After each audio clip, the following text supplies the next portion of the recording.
What kind of man promises a woman a new life, then leaves her standing alone with a baby in her arms?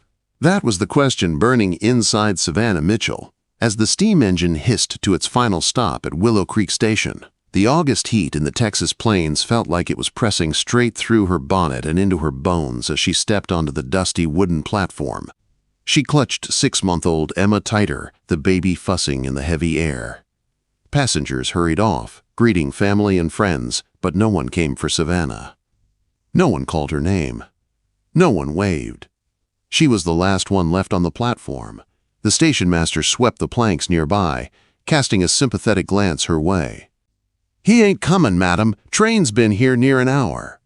Savannah forced down a trembling breath. She had traveled all the way from Boston.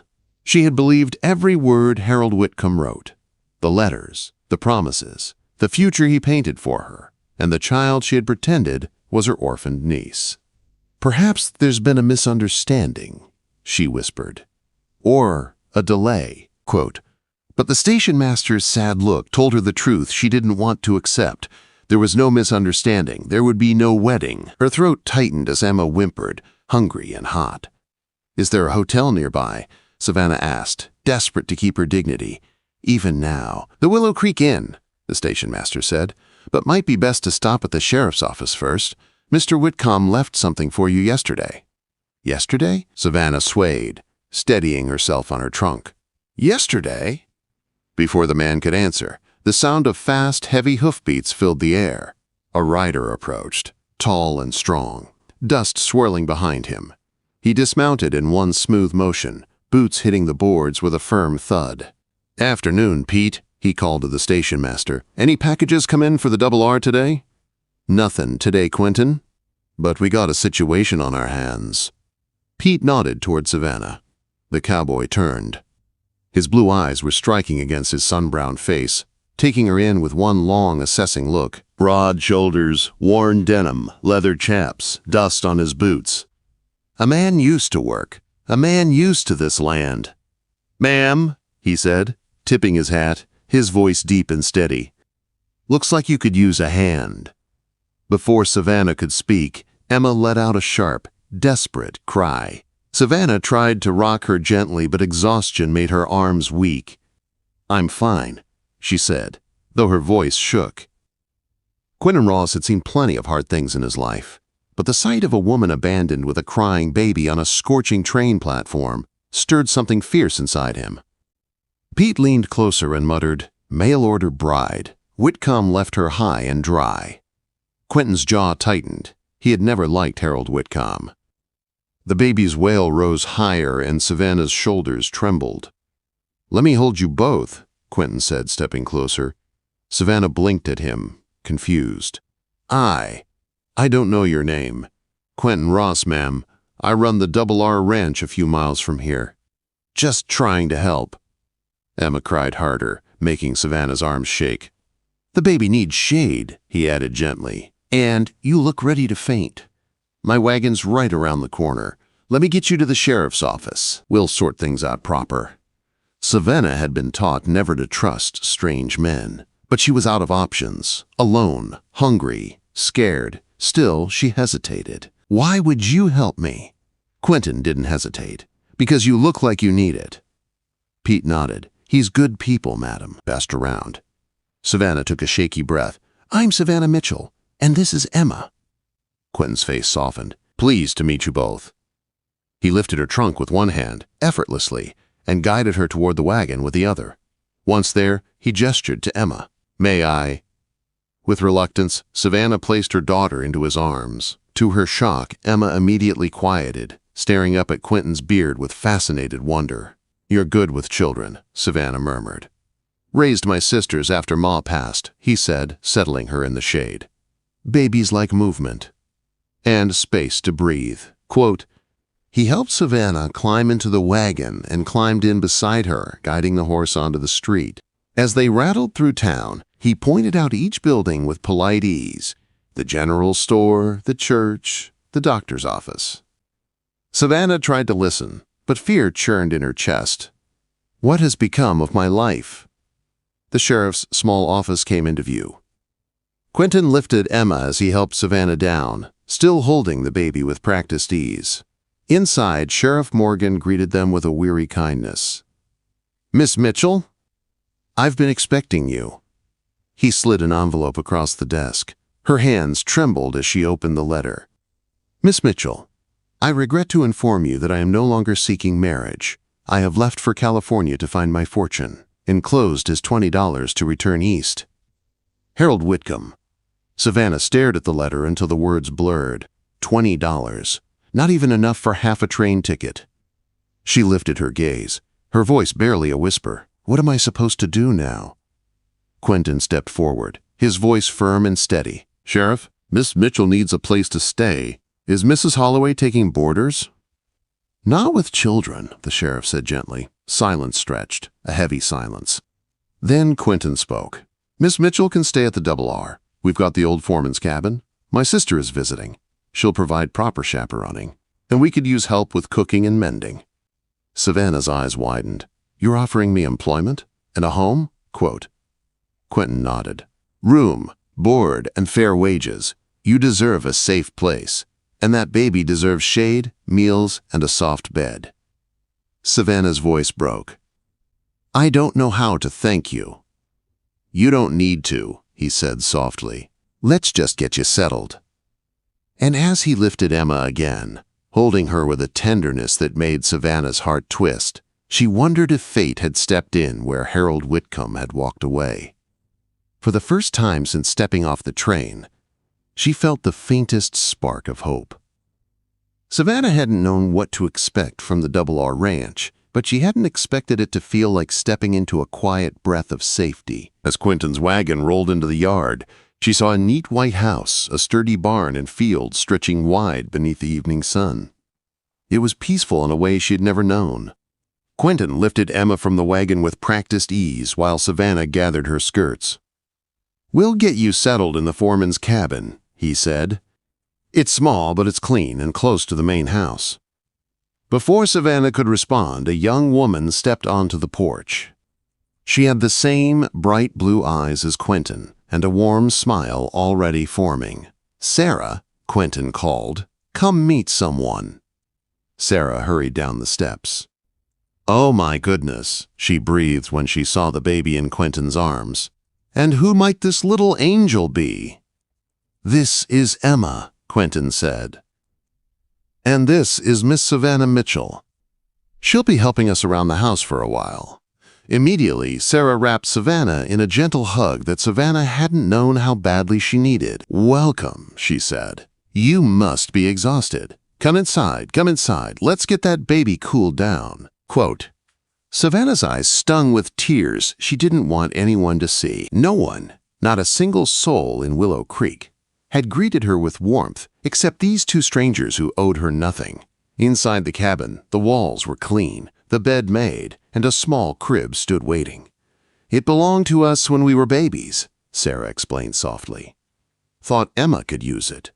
Savannah pressed a hand to her heart. She had no words left. That night, after dinner with Quentin and Sarah, she returned to the foreman's cabin, finally allowing herself to cry, not from fear this time, but from relief. Emma slept soundly in the old wooden crib, and for the first time since she left Boston, Savannah felt safe. The next morning came early, filled with the smell of coffee and sunlight pouring into her small window. Savannah dressed quickly and carried Emma to the main house. She found Sarah staring down at a bowl of batter with a frown. "Please tell me you can cook," Sarah groaned. Savannah laughed despite herself. "I can." With Emma on a blanket nearby, Savannah took charge. Soon the kitchen filled with the smell of biscuits and frying eggs. Quentin entered and paused in the doorway, his face lighting up. "Something sure smells good in here," he said. "Savannah made breakfast," Sarah announced proudly. Quentin helped himself to a biscuit. One bite, and he shut his eyes. "If you ever try to leave," he said seriously, "the hands might tie you to the kitchen stove." Savannah blushed, but she couldn't deny the warmth she felt at his praise. She hadn't felt useful or wanted in a long time. After breakfast, she insisted on doing the day's cleaning. Sarah kept her company while folding laundry beneath the Texas sun. "You know," Sarah said lightly, "the harvest dance is in 2 weeks. Everybody goes. You should come." Savannah felt her heart stutter. "Oh, I don't think that would be wise." "Nonsense," Sarah said. "You've been through enough. You deserve something good."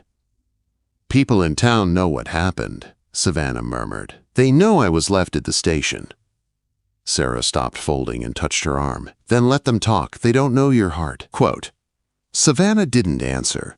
She wasn't sure Willow Creek was ready for her, or for Emma. Later that afternoon, Sarah needed supplies from town and insisted Savannah come along. Emma sat happily in Savannah's lap as the wagon rolled down the dusty main street. But as they walked through town, Savannah felt eyes on her. A few greetings were polite. Some were curious. 1 or 2 were cold. And then everything went wrong. A pair of drunken cowboys stumbled out of the saloon. One pointed straight at Savannah. "Well, ain't this the abandoned bride?" he slurred with a grin. "Whitcomb dumped you quicker'n a lame horse." Sarah moved in front of Savannah. "Leave us alone, Frank." But the man leaned closer. "If you need a new husband, sweetheart, I got 2 hands and no shame." Savannah froze. Emma whimpered in her arms. Her heart hammered in her chest. And then the cowboy was yanked backward so hard he nearly fell. Quentin Ross stood behind him. "Apologize," Quentin said, low and dangerous. Frank's face paled. "Now hold on, Ross. I didn't."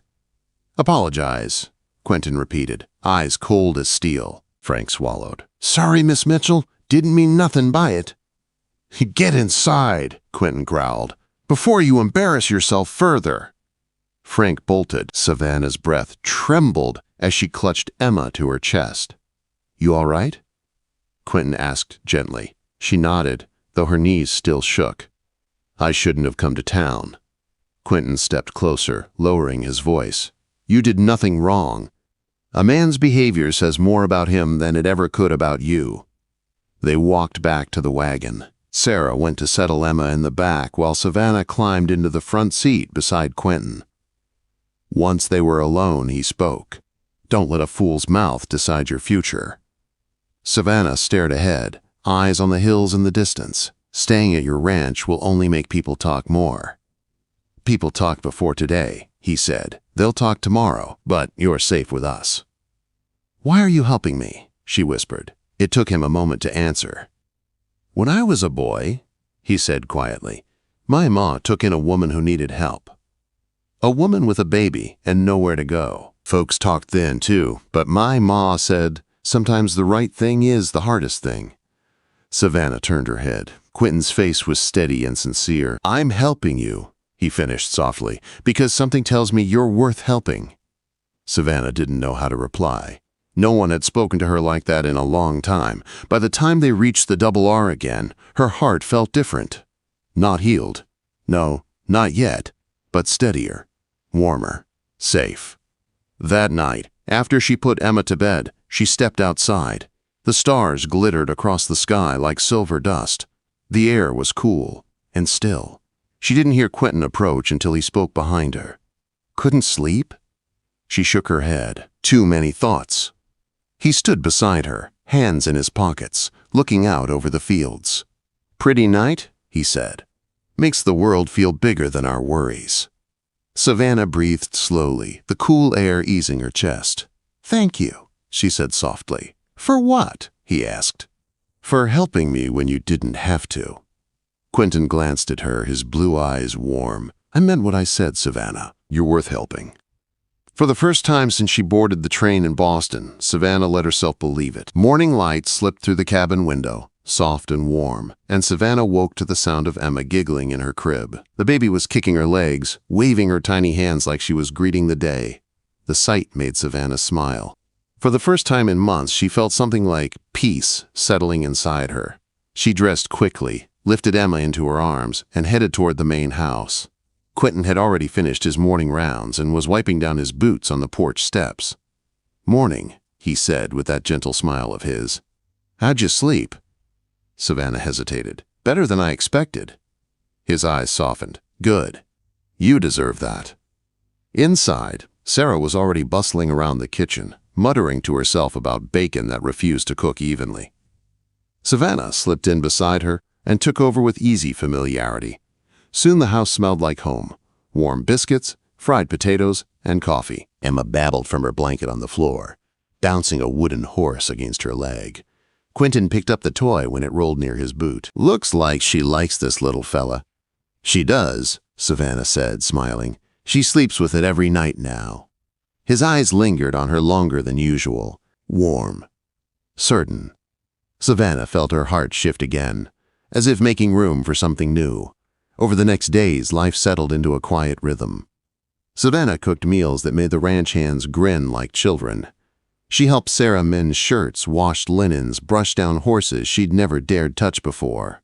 Emma learned to crawl, scooting across the cabin floor with determination, making Quentin cheer like a proud father. Through it all, Savannah felt herself changing, not into someone new, but into the woman she had always hoped she could be. One evening, while Emma slept in her crib, Savannah stepped out onto the porch for some air. The sky was filled with bright stars, and the cool breeze carried the sweet scent of prairie grass. Quentin joined her a moment later, leaning against the railing. "You've taken to ranch life well," he said. She let out a soft laugh. "Not sure the ranch sees it that way." He shook his head. "You've brought life back into this place. Into us." Savannah turned, surprised. "Into you?" Quentin nodded, his expression serious but tender. "I haven't felt this kind of peace in years." The silence between them felt warm, not empty. Comfortable. Right. But a part of Savannah still clung to fear. Fear of being too grateful. Fear of hoping for too much. "Quentin," she began, "I don't want to cause trouble for you. People are talking." "They'll talk no matter what," he said simply. "But I know the truth, and so do you." "And what truth is that?" she asked, heart racing. He faced her fully. "That you belong here. That you and Emma belong here." Savannah's breath shivered in her chest. "Why? Why do you care so much?" Quote. He didn't hesitate. "Because the day I saw you at the station holding that baby, something in me knew I'd been waiting for you. Both of you." Her eyes stung. "Quentin!" "Let me hold you both," he whispered, the same words he spoke the day they met. But this time, the meaning was different, deeper, certain. Savannah's heart broke open in the gentlest way. "Will you come inside?" he asked softly. "There's something I want to show you." Inside the cabin, Emma slept peacefully. Quentin led Savannah to the table, where a small wooden box sat. He opened it and took out a folded piece of paper. "This came for you today," he said. "From the attorney in San Francisco." Savannah unfolded the letter with trembling hands. Her eyes widened. Harold Whitcomb had left behind a house, 20 acres of land, and a small bank account. For her, it didn't make sense. But it didn't matter. "What does this mean?" she whispered. "It means you have choices now," Quentin said. "Real choices." Savannah looked up at him. "And what if I choose this?" Her voice wavered. "You, this place." "The life we've built these past weeks?" His answer came without hesitation. "Then I'd be the luckiest man alive." Savannah felt every fear melt away, every wound ease, every heavy part of her heart lift. "Then stay," he said softly. "Stay with me. Stay with Emma. Stay at the Double R." Her breath caught. "Are you asking me what I think you're asking me?" Quentin stepped closer, taking her hand gently. "Savannah Mitchell, will you marry me?" Tears filled her eyes as she nodded. "Yes, yes, I will." His kiss was soft, steady, and full of promise. Emma stirred in her crib with a sleepy coo, and Quentin pulled back with a smile. "Looks like someone approves," he said. Savannah laughed through her tears. "She's loved you from the start." "And I've loved both of you," he answered, brushing a tear from her cheek. "From the moment I saw you." Her heart settled into a peace she had never known, a home she had never dreamed possible. Their wedding was held beneath a clear winter sky a few months later. Simple, quiet, full of joy. The ranch hands cheered, Sarah cried, and Emma clapped her tiny hands like she understood everything. Savannah became Mrs. Ross, and Emma became Emma Ross, daughter by heart, before any paper made it official. The Double R Ranch was no longer just a place to survive. It was a place of healing, a place of second chances, a place where a mail-order bride left at a station found everything she never thought she'd have: love, safety, family. And every night when Quentin gathered Savannah and Emma into his arms, he whispered the same words that had changed everything. "Let me hold you both."